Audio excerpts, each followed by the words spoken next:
안녕하세요, 유기입니다. 오프닝 음악도 없애버리고 더더 심플하게 가려고 합니다. 더워지는 날씨만큼 피곤하고 지쳐있는데 후딱 끝내시죠. 짧고 쉽게, 그리고 핵심만 짚어본다는 게 유기의 목표입니다. 아직 10일은 멀었지만 토요일 출근해서 다음 주 시장 미리 예측해봅니다. 그럼 8월 10일, 이번 주 외환시장 살펴보겠습니다. 휴가들 잘 다녀오셨나요? 많은 분들이 휴가를 다녀오신 사이 외환시장은 크게 출렁였습니다. 먼저 지난주는 미국의 고용지표들 잘 살펴봐야 한다고 말씀드렸습니다. 그리고 엔화와의 연동을 지켜보자고 했었고요. 결론은 주초 나온 고용지표들은 뜨뜨미지근했지만 금요일 밤 발표된 비농업 부분 고용이 시장 예상치보다 크게 낮게 발표되었습니다. 고용 증가를 예상했던 것이 오히려 마이너스로 발표되었고 시장은 큰 충격을 받았습니다. 일단 노동시장이 불안한데 금리를 어떻게 올리겠습니까?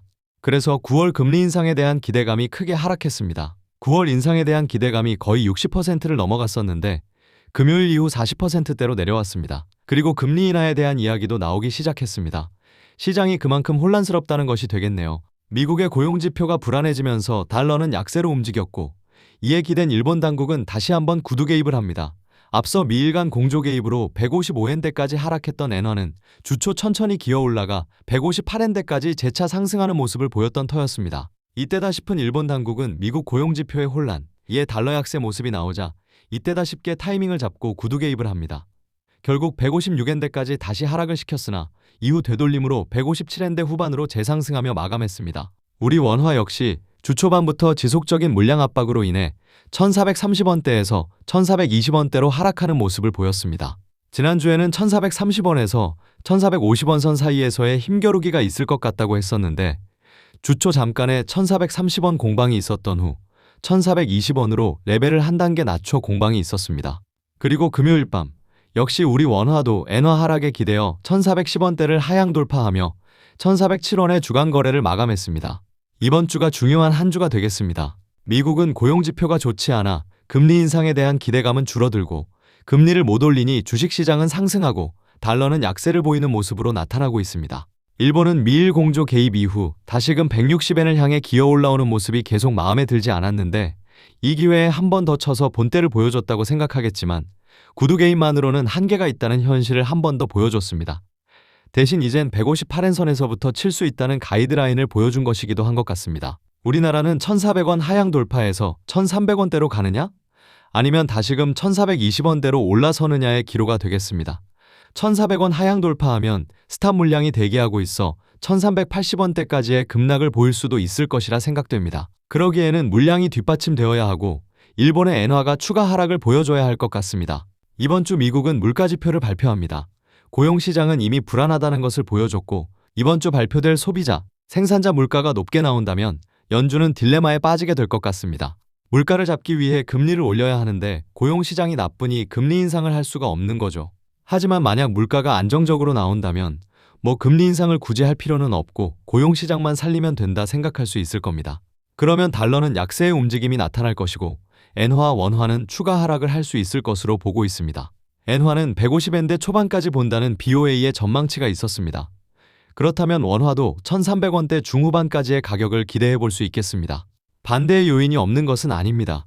물가가 높게 나와서 금리를 올려야 한다면 그리고 일본의 엔화가 다시금 160엔대로 올라간다면 원화 역시 1450원 선으로 올라가려 할 것입니다.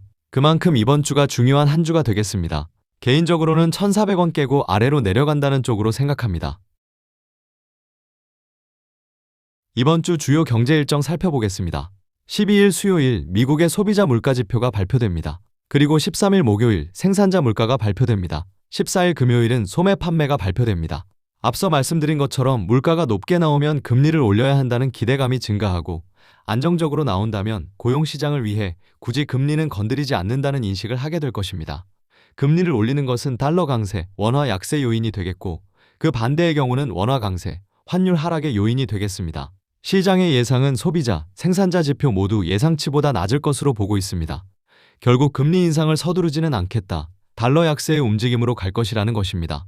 이는 원화의 1400원에 대한 하향 가능성을 높이는 것입니다. 마지막으로 금요일 있을 소매 판매가 감소한다면 역시 물가가 안정적인데 소비까지 줄어드니 더욱 금리 인상에 대한 언급은 사라질 것이고 이는 달러 약세를 부추기는 모습으로 나타날 것입니다. 이상으로 8월 10일 6위의 외환시장 이야기 마치겠습니다. 1,400원 하향 돌파하느냐? 재차 리바운드해서 1,450원으로 가느냐에 대한 갈림길에 서 있는 한 주가 되겠습니다. 개인적인 베팅은 하향 돌파 쪽입니다.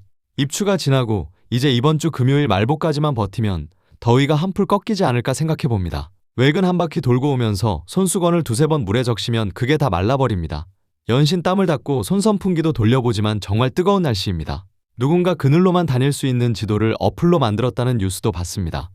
역시 해년마다 올해가 가장 더운, 올해가 가장 추운이라는 말이 계속 언급이 되는 것 같습니다. 그만큼 지구가 아프다는 거겠죠. 베르베르의 소설 제3인류에서처럼 가이아가 인간을 없애고 다른 생명체를 선택하기 전에 우리가 가이아를, 지구를 잘 지키도록 해야겠습니다. 그럼 다음 주 17일 인사드리겠습니다. 참 다음 주는 지방을 갈지도 몰라서 혹시 출장 가게 되면 한 주 쉬겠습니다. 감사합니다.